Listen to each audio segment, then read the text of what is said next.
How's it going, guys? Limelight Capital here, back for another video. So this is going to be part 2 of my last video with the post titled "I found the entire naked shorting game plan playbook," posted in a forum in 04. They call it seller boxing, Yahoo, Morningstar, Sensor, and GameStop data, depending on your IP. So part 1 is already up on the channel. I put that up last week, just had a busy week, so part 2 is going up now. Again, guys, if you're not subscribed already, please definitely subscribe to the channel so we can get this information out to others. It is very important. Please like the video if you haven't already. It's a free way another free way to support the channel. And yeah, leave your thoughts on the comments below, and let's just jump right in here. Let's see here. So, just gotta find my place where I left off. Alright. So, yeah, I broke this post into two videos just because it's really long. So the first part was about the Yahoo data that was wrong, and the second part here is basically going into detail about the seller boxing, the forum post that is mentioned in the title. So it starts Sunday, March 7th of 2004 at about 8 p.m. Seller boxing. There's a form of the securities fraud known as naked short selling because that is becoming very popular and lucrative to the market makers that practice it. It is known as seller boxing, and it has to do with the fact that the NASDAQ and the SEC had to arbitrarily set a minimum level at which a stock can trade. This level was set at 0.0001 or 1/100th of a penny. This level is appropriately referred to as the seller.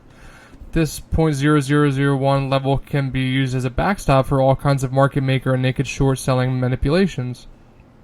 Seller boxing has been one of, I don't know why they keep saying these security frauds, but I mean, this is a forum post, so again, don't judge if it's worded weird. Seller boxing has been one of the security frauds du jour since 1999, when the market went to a decimalization basis. In the pre-decimalization days, the minimum market spread for most stocks was set at 1/8 of a dollar, and the market makers were guaranteed a healthy spread. Since decimalization came into effect, those 1/8 of a dollar spreads now are often only a penny, as you can see in Microsoft's quote throughout the day. Where did the unscrupulous market makers go to make up for all the lost income? They headed south to the OTCBB and pink sheets, where the protective efforts from naked short selling like Rule 10A and NASDAQ rules 3350, 3360, and 3370 are non-existent. The unique aspect of needing an arbitrary seller level is that the lowest possible incremental gain above the seller level represents 100% spread available to market makers during making a market in these securities. When compared to the typical spread in Microsoft of perhaps 0.4%, this is pretty tempting territory. In fact, when the market is no bid to 0.0001 offer, there is theoretically an infinite spread. In order to participate in seller boxing, the market makers first need to pummel the price per share down to those levels.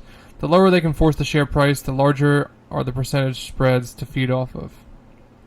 This is easily done via garden variety naked short selling.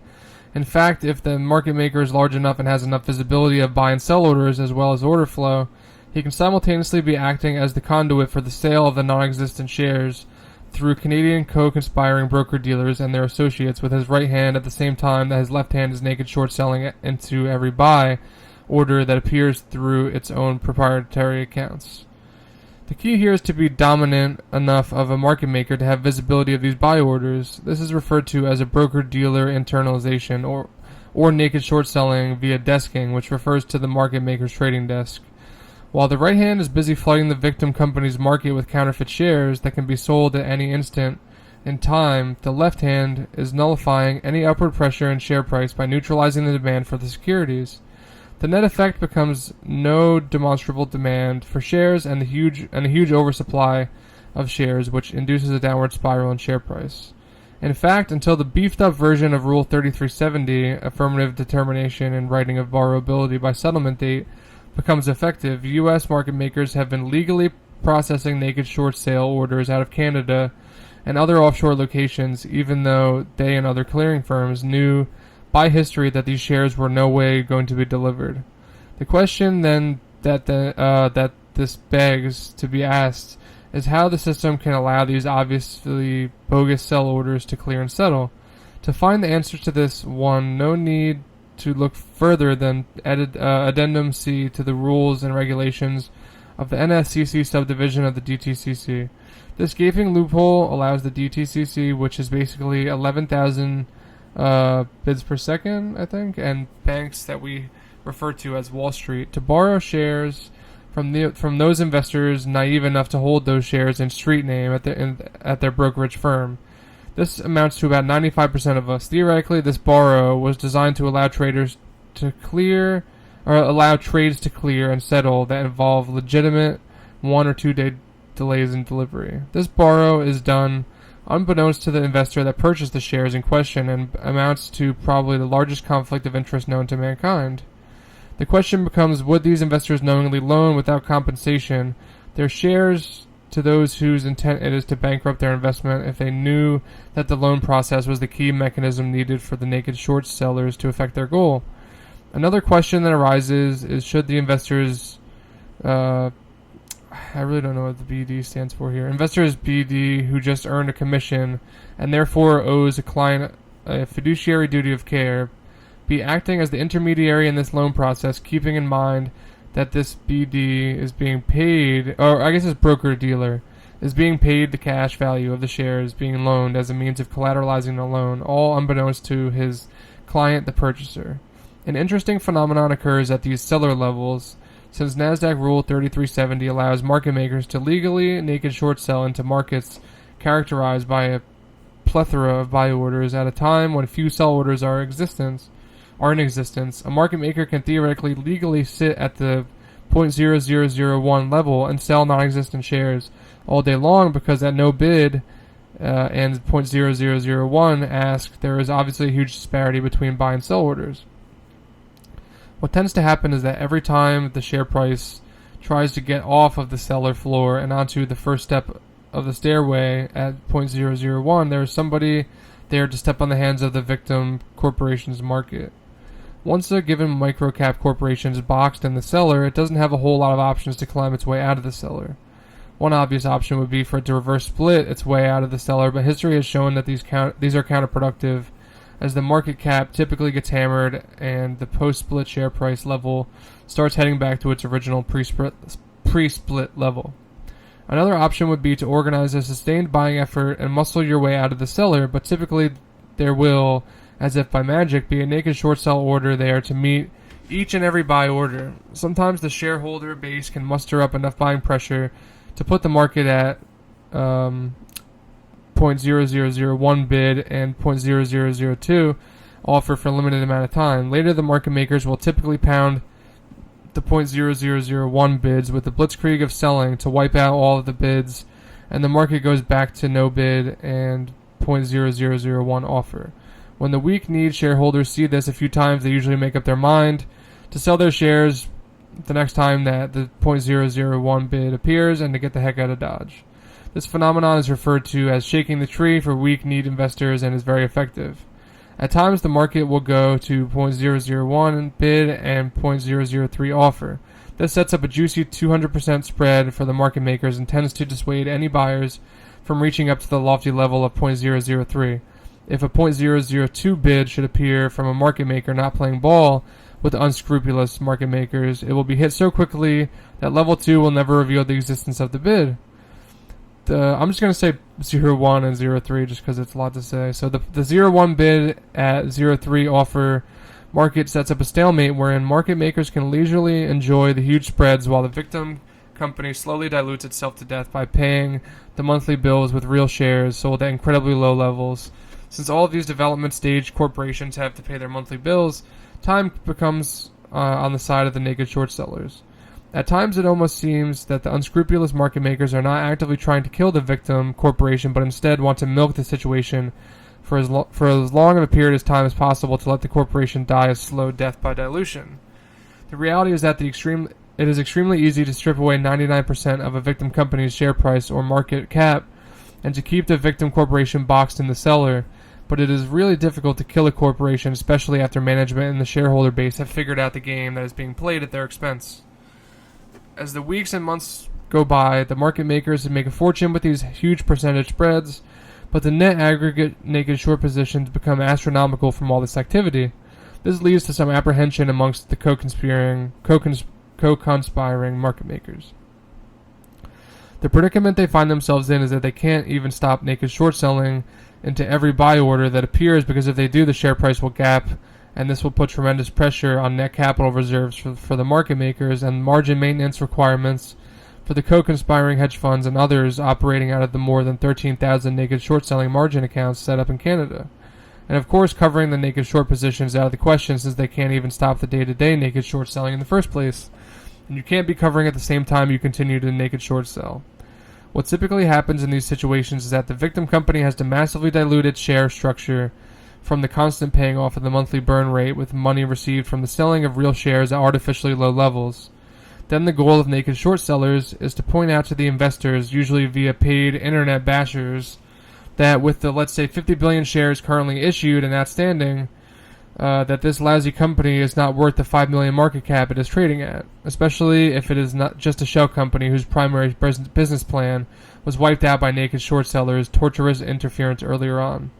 The truth of the matter is that the single biggest asset of these victim companies often becomes the astronomically large aggregate naked short position that has accumulated throughout the initial bear raid and also during the seller boxing phase. The goal of the victim company now becomes to avoid the three main goals of the naked short sellers, namely bankruptcy, reverse split, or the forced signing of a death spiral convertible debenture out of desperation. As long as the victim company can continue to pay the monthly burn rate, then the game plan becomes to make some of the strategic moves that hundreds of victim companies have been forced into doing, which includes name changes, QSIP number changes, cancel reissue procedures, dividend distributions, amending of bylaws and articles of corporation, etc. Nevada domiciled companies usually cancel all of their shares in the system, both real and fake, and force shareholders and their broker-dealers to prove the ownership of the old real shares before they get a new real share. Many also file their civil suits at this time also. This indirect forcing of hundreds of U.S. microcap corporations to go through all these extraneous hoops and hurdles as a means to survive, whether it be due to regulatory apathy or lack of resources, is probably one of the biggest black eyes on the U.S. financial systems have ever sustained. In a perfect world, it would be the regulators that periodically audit the C and D sub-accounts at the DTCC, the proprietary accounts of the market makers, clearing firms, and Canadian broker-dealers, and force the buy-in of counterfeit shares, many of which are hiding behind altered QSIP numbers that are detected above Rule 11830 guidelines for allowable failed deliveries of 0.5% of the shares issued. U.S. microcap corporations should not have to periodically purge their share structure of counterfeit electronic book entries, but if the regulators will not do it, then management has a fiduciary duty to do it. A lot of management teams become overwhelmed with grief and guilt in regards to the huge increase in the number of shares issued and outstanding that have accumulated during their watch. The truth, however, is that as long as management made the proper corporate governance moves throughout this ordeal, then a huge number of resultant shares issued and outstanding is unavoidable and often indicative of astronomically high naked short positions, and nothing is to be ashamed of. These massive naked short positions need to be looked upon as huge assets that need to be developed. Hopefully the regulators will come to grips with the reality of naked short selling and tactics like seller boxing, and quickly address this fraud that has decimated thousands of U.S. microcap corporations and the tens of millions of U.S. investors therein. Holy fuck. Bruh, this was written in 2004. I really don't have anything more to say. So there's a patent here from another user, which I will click on. I'm not sure what it is. A system for automatically determining a trade settlement for counter trades, whatever. I'm not going to go into this. A patent for ladder attacks, but I have no more brain power to spend. TLDR, Yahoo changes data depending on the IP. Seems like only USA gets censored data. Based on the forward PE of the uncensored data, it's possible GameStop is anywhere between 6K to 31K per share on some dark side of the fence, and seller boxing is the game plan shorts are using to destroy America. So edit 2, there's a screenshot here. It says, so you're saying the data got pushed from computer share to Morningstar to Yahoo? And it's, the original poster said, actually, I forgot about CS, but it's possible They don't say which transfer agents, but CS is GameStop's transfer agent. That's ComputerShare. Wait, this glitch and the fact that ComputerShare isn't issuing any more physical certificates. By George, he's done it. You cracked the code, sir. The bump in shares happened at the same time they stopped issuing certificates. It could be that their system is old and outdated and overwhelmed by the amount of shares apes have purchased and accidentally purchased the real number through to Yahoo. This would mean that the 248 number is literally just the apes who purchased from ComputerShare. Edit 3, Smart Ape found reply in the post basically confirming that us requesting the share certificates is screwing them up. Edit 4, more screenshots. So yeah, let's see what he says here at the end. Bro, we literally got into the top 15 of popular of Reddit with this. We're breaking the simulation. Let's go. Alright, looks like that's it here. Alright, so I will read this. This is the super smooth brain explanation. Basically, just it sums it up for anyone that didn't understand. So, when you buy a stock, you're betting that it's going to go up. But if you feel it's going to go down, then there's a bet for that. It's called a short bet. Pretty simple. Imagine your friend has a watch priced at $100, and you think tomorrow it's going to be worth $50. You say to your friend, hey, let me borrow that real quick, and you go pawn it at the pawn shop for $100. But what happened? So far, you have a contract to buy back the watch to give to your friend, but you also have $100. Tomorrow comes, and the price is $50. You go and buy the watch back for $50. You keep the $50 left over, give the friend back the watch, plus 5% interest, and everyone's happy. But what if that watch increased in price instead of decreased? You go buy the watch back, but it's $200. Uh-oh, you now have the contract to buy the watch, and you have to pay the $100 out of pocket to buy it back, so you lost money. You wait and figure it'll go back down. To your surprise, the watch keeps increasing, 300, 500, 1,000, 10,000, 100,000, 10 million. You owe your friend that watch at any price, no matter what, but you can keep waiting by simply paying him a fee every day to borrow. It's called a borrow fee, oddly enough. Unfortunately, you only have limited assets, so sooner or later you won't have enough money to pay the borrow fee. And then you're forced to go bankrupt and sell your assets and your house, your car, your boat, your planes to pay for the watch. So that's what's going on with GameStop, but instead of one watch, it's billions and billions of shares. Sooner or later, they must buy back the shares at any cost, and they will be forced to sell everything they own to do it. Up until now, we've only reverse engineered the idea and processes behind how they're doing it. This post from 04 detailed every step of the way. It is very emotional to us because we were right and they tried gaslighting us for 9 months. So I'm going to leave it there, guys. I mean, there's more edits, but it's not really applicable. I do appreciate you guys sitting through if you watch part 1 and part 2. This is very interesting, guys. You know what I mean? This was a post written in 2004, and it basically proves, what has been going on the last 9 months that, people like me and others on Reddit have.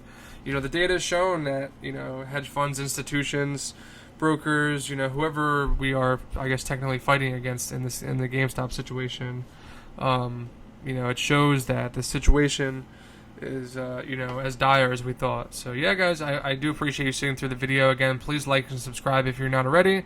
I will be continuing with the GameStop and crypto content. I hope you guys enjoy. I hope someone learned something from this video. And, yeah, guys, thanks again. I'll catch you in the next one.